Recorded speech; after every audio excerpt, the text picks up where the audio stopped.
Well, here we go again. Welcome back to the channel. In today's video, I'm going to be showing you how to turn your Schwinn IC4 or any other bike into a Peloton, guys. I'm going to tell you what you need to do. And there's only one product you need to buy. But if you have a Schwinn IC4 or any other bike that has a Bluetooth cadence sensor inside of it already, you're good to go. You're good to go. You don't have to buy the second product. However, if you do not have a bike that has that already, you want to make sure you go and buy the Wahoo cadence sensor. Go and buy that right now because it's the way you can see your cadence. Now, the main thing I want to talk about in this video is about the Schwinn IC4 because that is the bike that I personally have. But if you don't have that bike, you can still follow along and learn how this works. So one thing I want to say also is that the cadence sensor on a Schwinn IC4 is terrible. We all know that. The Schwinn IC4, that cadence, like the way that you read it is terrible with the little bars and stuff. I hate that. You cannot get an accurate reading on where you are in your workouts. However, with this combination with the app and the equipment, if you need to buy the equipment, it will help you be able to not only see your cadence in number form, right? It will also track your workouts. So if you don't have a Peloton, you can see your workouts on this. You can see your progress and all of that good stuff, man. All of that good stuff. This is the #1 app, in my opinion, for any do-it-yourself bike.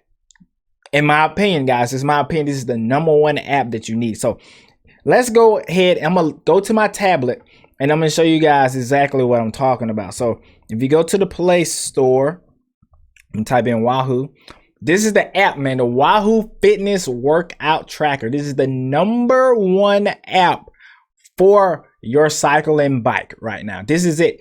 And the product that you need to buy is the Wahoo cadence sensor. You can get the speed sensor as well. I'm not sure how accurate it is. I haven't, but a lot of people talk about the cadence sensor, and I've seen videos on the cadence sensor. You want to make sure you get that cadence sensor. I think you have to like adjust. You need other different things to actually calculate the speed. I'm not 100% sure on that, but you definitely can get the cadence sensor, right? So once you do that, you want to download the app and then go to open. And then now I will say this as well. Quick tip for you guys. Quick tip. You saw how it almost went in a vertical format. Now, for some people, it will go into a vertical format on your tablets or on your iPads. If it goes into a vertical format, it's an app that will help you also with this problem. It'll turn it into a horizontal format instead of vertical. So let's go out. I'm going to give you this quick tip real quick. The name of the second app you want to download is the Rotation Control app. I'm gonna go control, rotation control. Taking a little bit of time to load, but once it loads, here it is. Rotation control. This app right here is fantastic. It can make any application turn if you need it to turn. So just open that app up and then start control rotation. And then right here, this little button, I say button, the little green portion where it has the shield like right here, you can change it to whatever setting you want. So you see I made it go vertical, but then I can flip it and make it go, oh, I flipped it way too much right there. All right, here we go. We back good. But you can make it flip however you want it. So you definitely want it to be horizontal because on the bike you don't want your tablet sitting up high, it might fall off or something. You don't want it to fall off. So anyways, let's go back to the Wahoo app. I'm just typing in right here. Go to open.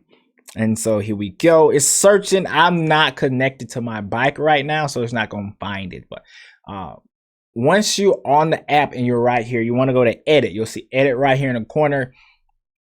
I already have all my settings in and stuff, but you want to go to add new sensor. And then once you go to add new sensor, give it a while. It'll load. It will find your sensor and then it will connect. If you have a heart rate monitor, it can also connect to that as well. And it's easy. Then you go to enter workout. And then it has your cadence, it has the heart rate, the speed, workout time, workout distance. Now, let me go back. If you go to history, like I said, it'll show you your workout history. Now, I've only ridden the bike one time this week. I'm trying to cut down on riding the bike a little bit and try to focus on lifting because I had to choose one or the other because I'd be so busy. So I am working out still, but I'm trying to go into a lifting phase. I'll probably go into a cycling phase next week. But as you can see here, Let me go down. I had a 4 mile, 5, a 5, a 10, a 3, a 5, a 4 mile, a 8, a 3, a 6, a 13, a 9, a 1. You know, I did pretty good. I did really good when I was losing a whole bunch of weight. Look at that, 12, 13, 4, whatever. I'm not here to talk about myself, but as I was saying, let me just pick one of my, like, okay, 13 right here.